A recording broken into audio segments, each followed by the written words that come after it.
Jay. Yes, Tony? Film. Passion. Ladies. Erection.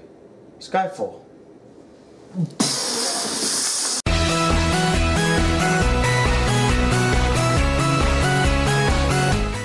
What up, y'all? It's the Black Critic Guy, and I'm back again with my friend JW, and we just got back from the midnight showing of Austin Powers' Skyfall. Austin Powers Okay, yes, Austin Powers Skyfall. And what did we think of it?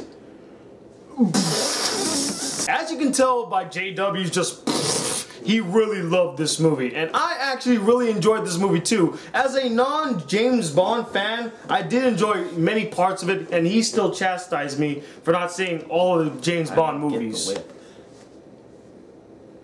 He likes it. So Jay, what is the premise of Skyfall? Skyfall is not a sequel to Quantum of Solace. It's its own standalone James Bond movie, and it deals with after James Bond pretty much comes back from the dead. Zombie James Bond. He is tasked with finding the person who is releasing the actual names of MI6 agents, and that's where we get our premise, and we get.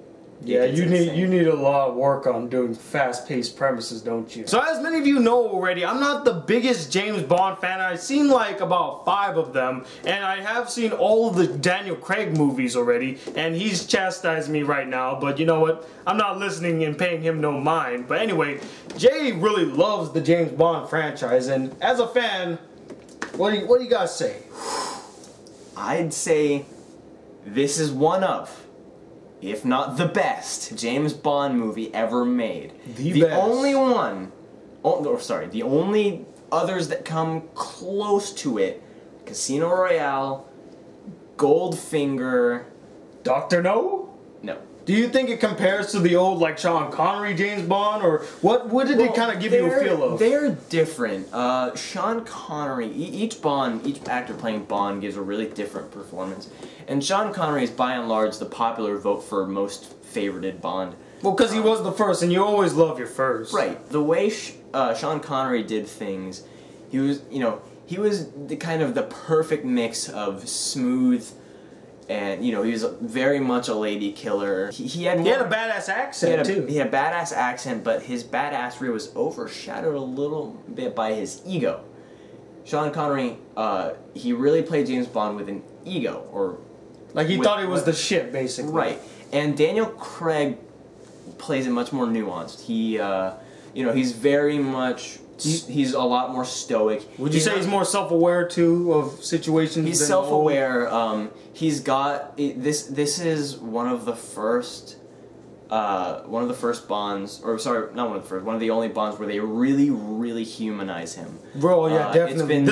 The story in this movie is more of a personal story. It's very personal. So let's talk about some of the performances. First off, come on, let's talk about Daniel Craig as James Bond. This guy owns the role. He really portrays James Bond as I would picture James Bond. He's smooth, he's composed, he's badass, he's a ladies killer. He's not a lady killer as in, he's not as much of a pimp as the other James Bonds. Hey ladies, come back to my place. He's so badass.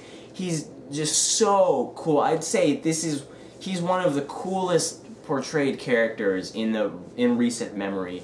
Would you say that he gives a more human characteristic to James Bond? Even though it was just absurdly badass.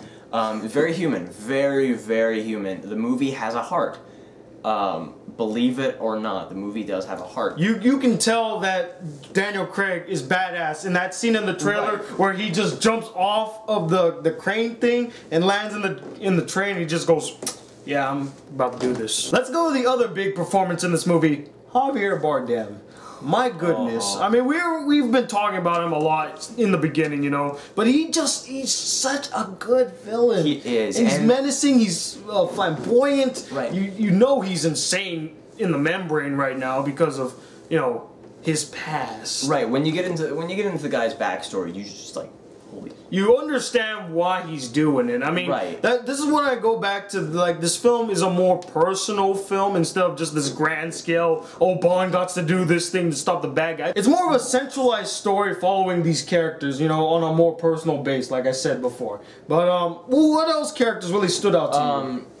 One of the big characters that really, and I think this was actually more menacing than Javier Bardem, was his hair. That's not a character. I said like a character. Dude, like Javier Bardem's hair was just made him that much more.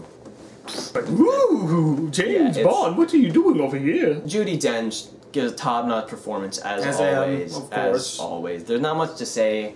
The kid from Cloud Atlas did pretty good. Ben Whishaw. Ben Wishaw's been making quite a name for himself. Yeah, he's a guy I'm gonna keep an eye on from now on. Whenever I see him in a film, I'm thinking, okay, he's gonna be very interesting. Ray Fiennes. Can't really go wrong with Ray Fiennes. Ray Fiennes really, there's not much to talk about. Not much to talk about. You know, he was a good guy. Ray Fiennes was a really good Ray Fiennes. Yeah, that's all you gotta say. That's all you gotta say. Okay, let's talk about like the direction and the writing and the cinematography of the movie. All right, I get to talk about cinematography. First off, the direction by Sam Mendes, who directed American Beauty. He did a perfect job. He did a really good job in this film, directing and, you know, just telling his actors what to do, positioning the cameras. He did a really good job. The writing is solid. There's a lot of witty dialogue between characters. There's a lot of humor to it. The movie's pretty funny at times. Oh, yeah, definitely. It's actually really funny at times. And also, now we get to the cinematography. Cinematography. I'm a DP, so I get to talk about this. I just want to say, before he gets into it, I thought the cinematography was gorgeous. This is perfect. This is one of the best looking movies in a very long time. If you don't know who shot it, Roger Deakins shot it. And if you don't know who Roger Deakins is, one, shame on you. Two, he did the cinematography for Shawshank Redemption, which is probably one of the greatest movies If you haven't seen that movie, you're...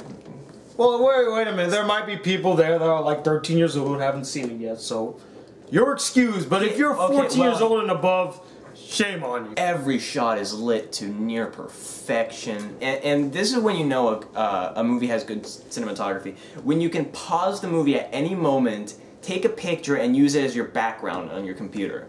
That's when you know the movie has really good cinematography, and this movie was absolutely gorgeous. Another thing that we gotta talk about is the action. I thought the action was handled very well, and it didn't feel like it was too much. Right. Like, they didn't throw it at you, oh, here's a lot of action scenes. No, they made it to a point. It makes every action scene meaningful and intense.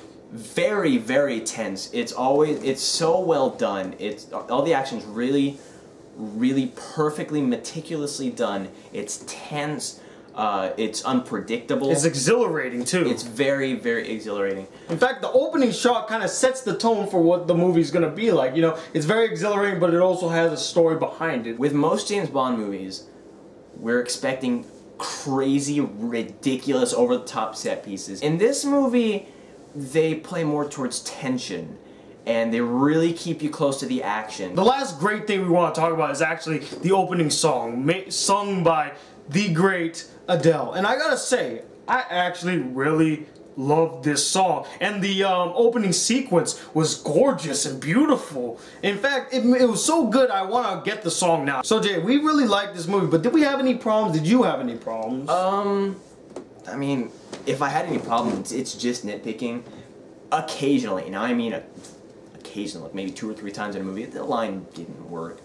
Or maybe a shot or two lasted longer than it should have. It's about him getting shot, everyone thinks he's dead, and then he comes back. They don't really spend a lot of time explaining. Yeah, how long was he dead for? Right. Like, it feels like he's been dead. That. I think they explained that. Well, the thing is, it made it seem like... they don't really go into where he was, how he got there. Well, what I meant to say was it made it seem like he was gone for years, but the thing is, it felt like months. Felt like a couple days even. Yeah, but I think even if he was gone for a couple of days, I think he still would have been in some sort of tip-top shape. I mean, yeah, he's dealing with something in the movie, but I think, you know, that was kind of like a minuscule thing in a sense.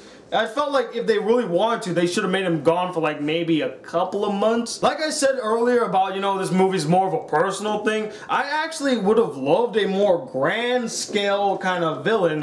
And you know, he's gonna chastise me because of course I haven't seen all the James Bond. I mean, that's what I was getting into. Is like a lot of people they shouldn't be. I'm not expecting like to go in there with like action, No, but it's just that it doesn't, it follows the traditional 3-act, beginning, middle, end. It follows the James Bond formula, but not action-wise. There is the opening sequence, opening song, we get our plot, then about halfway through we get our bad guy, and then at the end we get a crazy set piece. It did all of those a little differently. And Javier Bardem's opening is one of the best villain entrances. Shot in the movie too, in my opinion, it was the best villain shot. entrances since the Joker. I'm gonna say it. The best villain entrance since the Joker. Well said. So Jay, you already know my scale. What would you rate this movie?